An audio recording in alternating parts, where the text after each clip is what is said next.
They called them homes. But they were nothing like any home you've ever known. Behind barbed wire, wrapped in flowers. Inside grand estates with clean sheets and lullabies. There were women, trapped. And children, bred. Not born of love. Not raised by choice. But engineered. As part of Hitler's vision for a perfect race. A world where blonde hair and blue eyes were currency. Where mothers were selected like livestock. Where babies were torn away moments after birth. And where love had no place at all. This is the story the Nazis tried to erase. A tale too horrifying for the textbooks. Too disturbing for most documentaries. But it happened, and the scars are still being carried by those who survived it. Welcome to the darkest side of the Nazi Lebensborn Program. A state-run network of secret breeding farms designed to reshape humanity, one child at a time. What you're about to hear is not just history. It's the echo of the lives stolen, the mothers silenced, and the identities erased, all in the name of racial purity. Viewer discretion is advised. This story contains emotionally disturbing content. A nation's womb, the origins of the Lebensborn Program. The Third Reich didn't just want to conquer the world.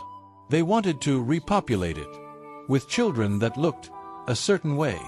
The idea didn't start in a battlefield. It started in the mind of Heinrich Himmler, a man obsessed with bloodlines, breeding, and a twisted vision of racial perfection. As early as 1935, long before the gas chambers began hissing, Himmler proposed a solution to a problem Germany hadn't even admitted out loud. The Aryan birth rate is too low, he said. We must create more of them, by any means necessary. And so the Lebensborn program was born. Not prisons, but palaces. The name Lebensborn means fountain of life. But what it really meant was state-controlled human reproduction. Grand estates in Germany, Austria, and later in occupied territories were converted into so-called maternity homes. From the outside, well-kept gardens, white-pillared porches, nurses in pristine uniforms, the soft hum of lullabies. But inside, it was a eugenics factory, blueprint for the master race.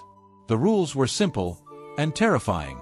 Only women of pure Aryan blood could enter. They had to pass inspections, bone structure, eye color, family ancestry.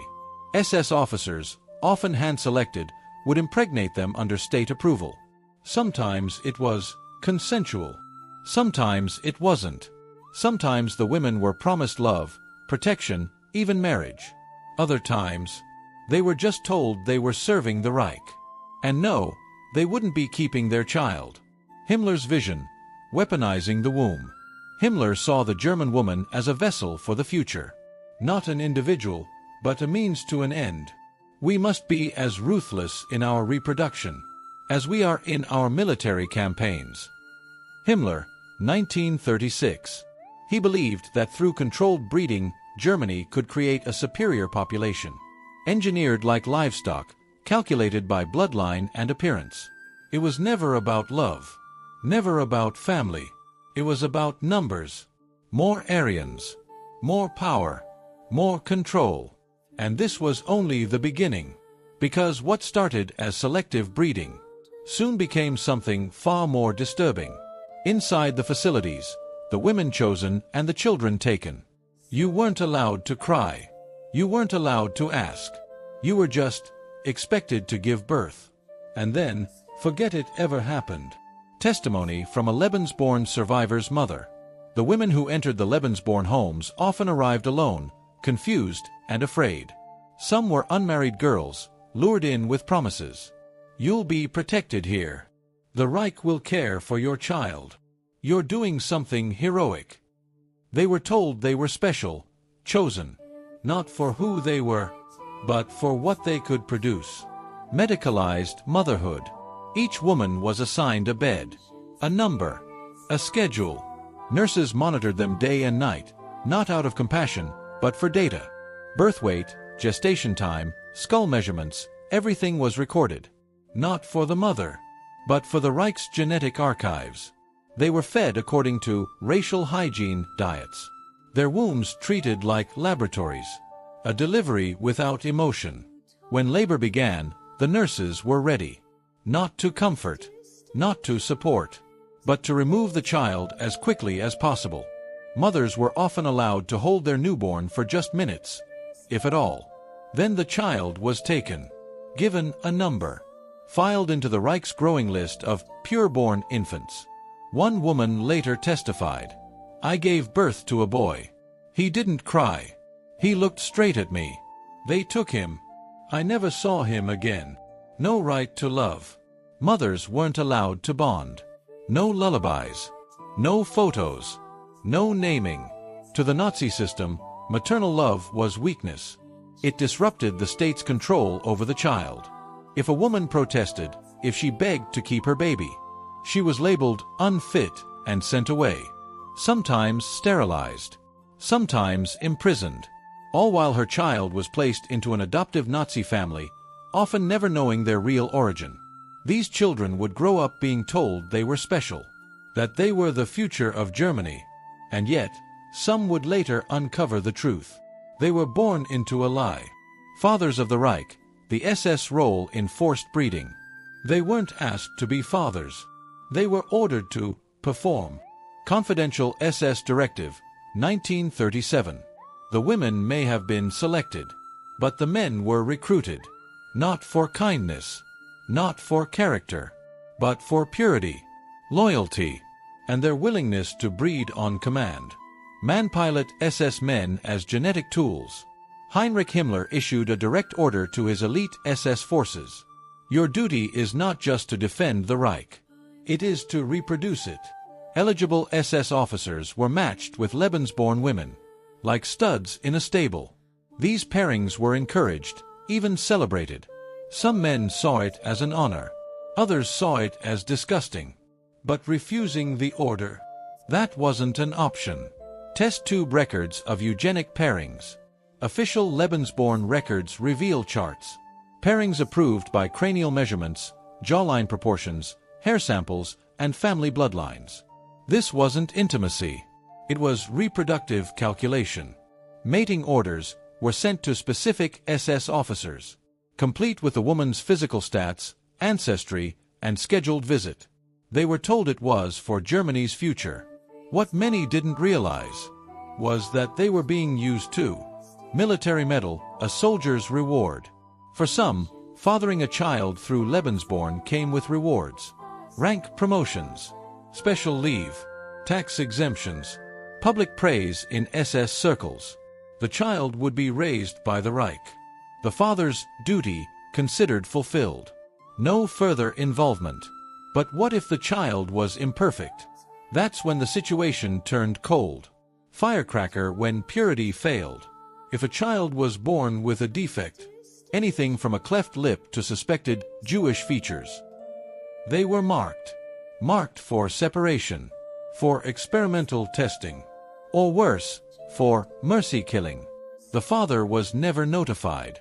The mother told nothing, and the child erased from records as if they never existed. To the Nazi regime, life was not sacred. It was a means to a goal. And even their elite SS were just players in a brutal, twisted genetic game. Stolen bloodlines, the kidnapping of foreign children. I remember playing in my mother's arms. Then I woke up in Germany, with a different name and no memory of who I was. Survivor testimony, Poland. The Nazi obsession with racial purity didn't stop at creating children. They also went out and took them.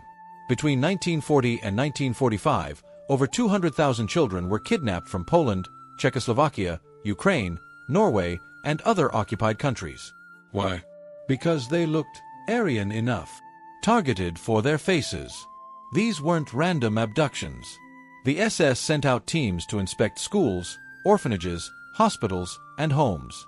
They used anthropologists to measure nose bridges, eye color, skin tone, skull shapes, and even how a child smiled. If the child passed the test, they were taken, without consent, without warning, sometimes at gunpoint, sometimes under cover of medical quarantine, sometimes while their parents were executed on the spot, shipped into the Reich. The children were renamed, given fake birth certificates, taught German, forbidden to speak their native tongue, told their parents were dead traitors or never existed at all. Those too young to resist were placed in SS-approved German families. Others were sent to indoctrination camps, where the beatings continued until their identities shattered. One girl from Krakow remembered, "They said I was lucky to be adopted. But every night, I screamed my real mother's name, until I forgot it. Rejected, marked for death." If a child later failed to adapt, showed un-Aryan behaviors, or resisted training, they were labeled unfit. Then sent to Kinderfachbeteiligung, child euthanasia centers disguised as medical clinics. There, many were starved, injected with phenol, or used in horrific experiments. Because to the Reich, these children were not innocent. They were failed projects. And for the ones who lived, many never found out who they really were. Some discovered the truth decades later, in shattered records or deathbed confessions. They weren't born German. They were taken, twisted, and forced into a life that never belonged to them. Scientific cruelty, eugenics, experiments, and forced abortions. It wasn't a hospital. It was a laboratory. And we were just the test subjects. Former Lebensborn nurse, post-war testimony. Behind the well-kept walls of the Lebensborn homes, there was another layer. Colder, quieter, and even more inhuman. Because these weren't just maternity wards. They were breeding labs. And when a woman's body failed to meet the standards of the Reich's twisted ideals, she wasn't treated. She was corrected. She was experimented on. Or she was discarded. Sterilization and forced abortions. If a woman was discovered to have even the slightest trace of non-Aryan blood, whether Jewish, Slavic, or even a disability in her extended family, the punishment was swift. Forced abortion. In many cases, even when the child was nearly full term, the procedure was done without consent, without anesthesia, and often without survival. If the woman survived, she was sterilized. "I was told I had failed my country," one survivor whispered. "They said I could still serve, just not as a mother anymore." Human breeding trials. Some women weren't even impregnated naturally. Nazi doctors experimented with hormone injections to enhance Aryan fertility, insemination by model specimens with genetic traits considered ideal, tests for multiple pregnancies, twins, triplets, for faster output. Some of these experiments were copied from what was being done at Auschwitz under Joseph Mengele, but now in a cleaner setting. Same goals, same cruelty, different walls. The children were tested too. From the moment they were born, Lebensborn children were measured like livestock. Reflexes, eye dilation, crying pitch, head size, even racial loyalty through behavioral conditioning. Some were fed modified formulas to test brain development. Others were subjected to early sensory deprivation to measure obedience. If the child was too quiet, too slow, too Jewish-looking, they were transferred out and never heard from again. Experiments in the name of science. One particularly disturbing practice was in utero surveillance using primitive surgical tools, a precursor to ultrasound. Some women were cut open without warning, just to study fetal development in Aryan pregnancies. And the doctors, most weren't monsters in uniforms. They were well-dressed, well-educated men, with clipboards and cold smiles. To the outside world, these facilities were clean, organized, and modern. But inside, they were running a genocidal science project. One womb, one baby, one experiment at a time. The collapse and cover-up. When the Allies approached, the nurses burned everything. Files, birth records, photos, even baby clothes. Liberating U.S. officer, 1945. As World War II began to collapse, so did the carefully constructed walls of the Lebensborn lie. Germany's dream of a 1,000-year Reich was dying, and so the Nazis scrambled to erase what they had done. Because while the world had begun to learn about the death camps, the Lebensborn Program was something else entirely. Not just murder. but manipulation of life itself. Orders to destroy evidence. In early 1945, as Allied forces closed in on Berlin and SS territories fell one by one, top officials issued urgent commands. Eliminate all files. Evacuate or neutralize subjects. Silence the staff. At Lebensborn homes across Germany, Austria, and Poland, burn pits were dug. Documents were fed to flames. Infants were hastily relocated. Mothers were either abandoned or executed.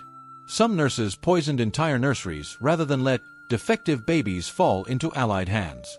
The files that survived. Still, some records remained. In hidden cellars, overlooked archives, and stolen briefcases.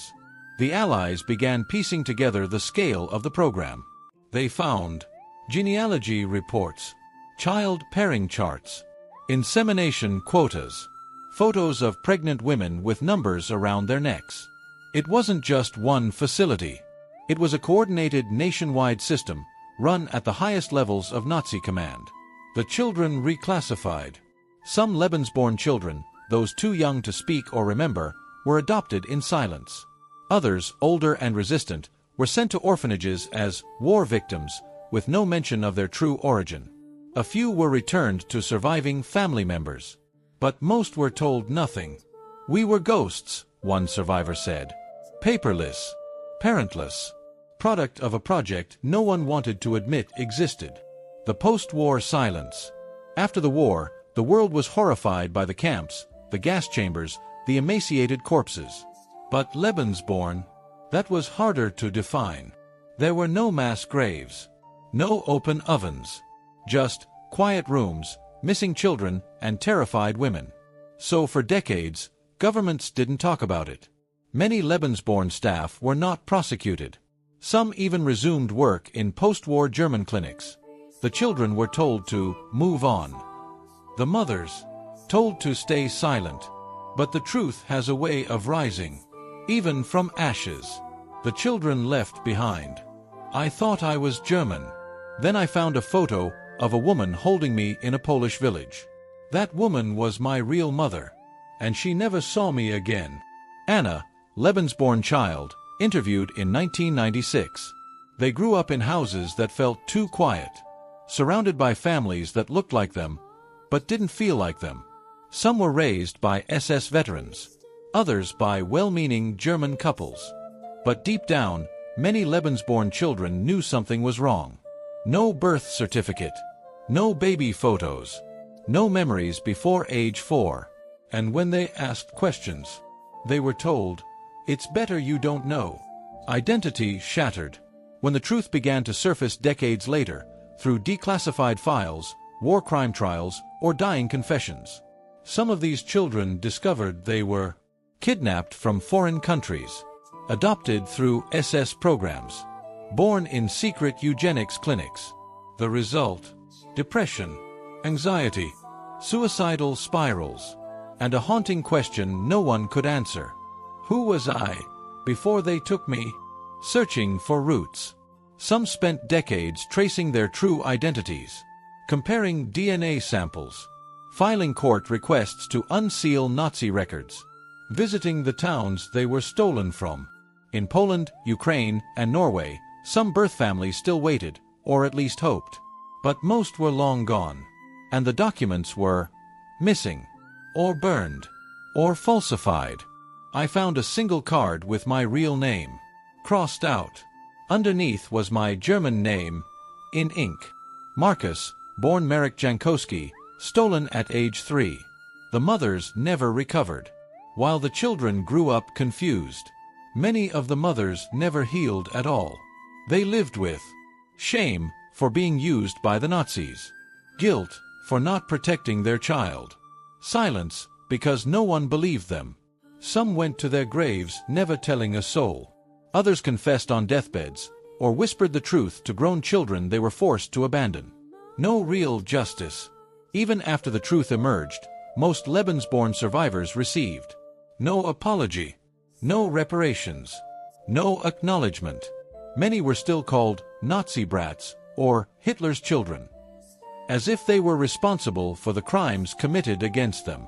But they weren't perpetrators.